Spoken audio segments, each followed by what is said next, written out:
gaara koyyaddu kanatti nama qunnamuu dheeraadha. Kana keessa baaneetuma Baalee dhufuu dandeenye. Baalee irraa wayita dhufnu ganda Siree jedhan tokkotu jira. Arsii keessa jechuudha. Arsii Siree jedhanii Siree sanirraa akkana gubbaatti wayita baddaa diida'aa kanatti ol ba'anii jedhan ganda wayina bulchaa jedhee ganda kadhadha. Yoo ganda kadhadhee jedhu namni manaa gumguma namni dhiiraa qoonqan dhagaya. Abbaa warraa mana hin jiru jettee haati warraa indiddi lafa ishaa magribni gahee jira. Garam deema gara deemu hin qabu karruma isaanii fuulduratti sijaadaa afadhee magriba azaanee salaatatti wayita seenu ijoolleen itti ergite. Ijoollee dhadhaa kun hattuu ta'uu hin dhabu jettee ijoolleen kootaa guurrattee darbattee achirraa deebi'iitiin oriiti. Isinii salaataa jiru? Anaa salaatatti jiru. Salaatuma sanillee kutee ulee fudhadhee ijoollee tan ari'ee gara manaatitti deebisee salaatuma kiyyatti deebi'ee egasii eegaan salaatee geesse abbaa warraa hin dhufaa. Abbaa warraa maali ati kaasteettu maali naan jedha nama gaan argitu nama ta'uu kiyya jedhaani achirraa maal godhuu fiiree horiin yaafachuu fi halkan kanaan kabadhee kanaaf bultu as teettu naan jedha. Lakkii ani karaa ka deematii jiru muta'allima kitaaba baadhee deemaa nan argitu marxoo marxifadhee kitaaba baadhee waan salaatumma karajii harkaa qabaa. Muslima ta'uu kiyyaa fi darasaa ta'uu kiyya nan argitu akkamitti hannaaf deema akkasiin kanaan horii oofanii jedhaani.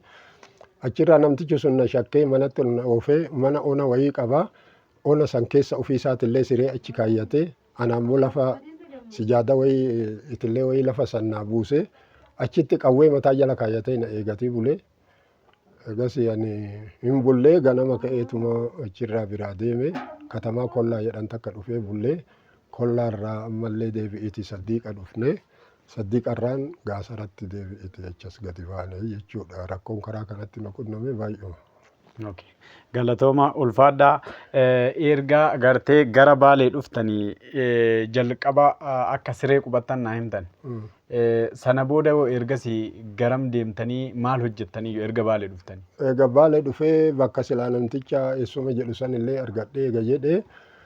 Amma ijoollee eessumni kiyya suni biyyatti waliin deebina ijoollee qaraasiftaa maaliidhaa naan jedheeti ijoollee qaraasisuudhaaf katamaa jaarraa bira ganda dayee jedhaniin tokkotti ijoollee waa quraana qaqqaraasisuudhaaf gara hoggaa tokkoof ji'a jahaa achitti waa ijoollee qaraasisuu jammaree ijoollee sanisuma qaraasisaa jiru ammallee ka'ee gara biyyaatitti deebi'ee biyya gahee hoggaa takka bichaa taa'eeti ammallee baalumatti achas deebi'ee. Gaasara keessatti Sheekh Abdulqaadir Kubee kan jedhaniintu jira. Sheekh Abdulqaadir Kubee san biraa ijoolleellee qaraasisaa isaanirraa qara'aati.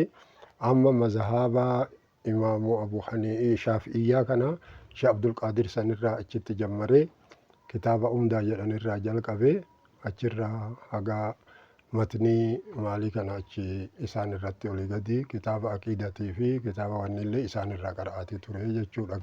Achitti qaraasaatumaan qaraatanii ofii kiyyaa qara'aatii qaraasisaati. Haga kanammoo nafaqaa namarra galaa ijoollee namni qaraasisuuf baay'eedha. Ganda sagalirra marroo akkasitti deebi'iiti nafaqaa nu nafaqanii waggaa tokkoof ji'a jaha achumatti deebi'iiti nafaqaa taa'atii.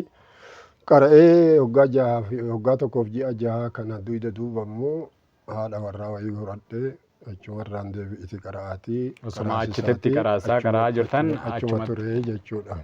Mee akkamitti dhuftan gara qaadummaa kanatti akkamitti dhuftan chaalenjii akkamtu isin qunname bu'aa bayii meeqa keessa ceetaniiti wanta kana kan dhuftanii haala kamiin ammoo kan dhuftan mee gara kanatti?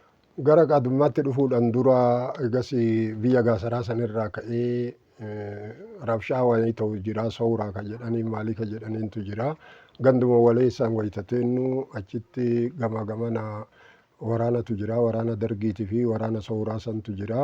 Qaraasisaadhaa fi qaraatillee dhiisee achirraa rabshaa saniin kaanee buqqaanee mandooyyutti achas galla. Mandooyyutti dheessinee wayita gallee jennu ganda Illaasa jedhaniitti as Abbakara jedhama. Achitti ni galee bara Illaasa olii kana kanaana gobbaa gara gobbaatitti dhufee mandooyyuu jechuudha. Gobbaa gaditti biyya Illaasa jedhamtutu jira. Illaasa san keessa ganda Misraa jedhamutti ijoolleen qaraasisaa jedhaniiti achitti galee achi hoggaa 27 wanni achi keessa taa'ee jechuudha. Haga taa'e kanatti ijoollee qaraasisaati ture. Waggaa 27 kana bootuma tokko ijoollee qaraasaa turtan. Boota tokko ganduma Misira jedhamu sanarraa hin kaane achi taa'eetuma achumatti suma qaraasisu wayita kaan ijoolleen qaraatiidhaaf hin dachaatii wayita kaan deebi'iiti hin dhabamtii wayita sanillee sobruma goonee akkasumatti taa'atuma waan biraa waan ni badanne hin jiru.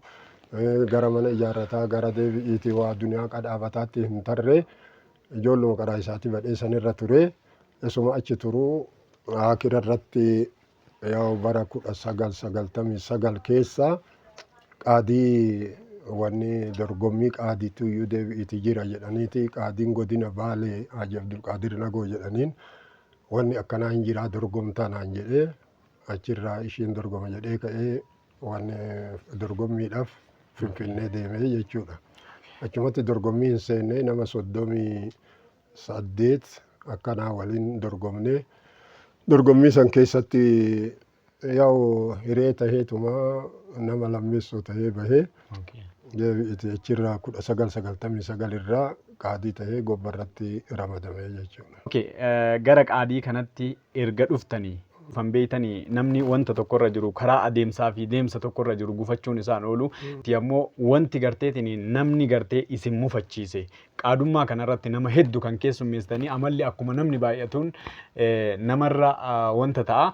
Mee namni achi keessatti yookaa waa isiniin jedhe yookaa arraba isinit dheerate yookaa haala badaa yookaa dubartii fi dhiira wajji turan isinif fidee wanti akkanaa kun isin hin qunnamne? Qaadinneta keessatti wanni namatti dhufu waan guguddaadha. Wanni rakkisaan baay'eetu jira. Namni kun qaadummaan kun boota qulqulluu barbaachisa. Namni kun gara kiyya gorii waan ani jedhe kana naa murteessi gara na maaliyyoo dhaka jedhee namatti dhufus jira. Achirratti illee qabsoo guddaatu barbaachisa. Kun immoo intaluma deebi'iiti nikaa qabdu. Fudhatee dhufee nikaa naa godhaa akkanaa dhirsi ishiidhaa biyyaa badeera maaliyyoo ta'eera isumaa bakka bu'een arginee egaa hoggaa haganaa teette immoo nikaa maaltu irra jira nikaa nu godhaa maalidha jedheeti namni karaa kanaan namatti deemaa yoo didaniin illee saantibiidhaan namatti deemaa waan akkanaa kana godhaati nu gargaara maaliyyoodha ka jedhu kun hin dhufa. Wanni akkasii sun baay'uma nu qunnamaa ibalu jennee illee dubbachuun miidiyaa irratti namatti hin tolu.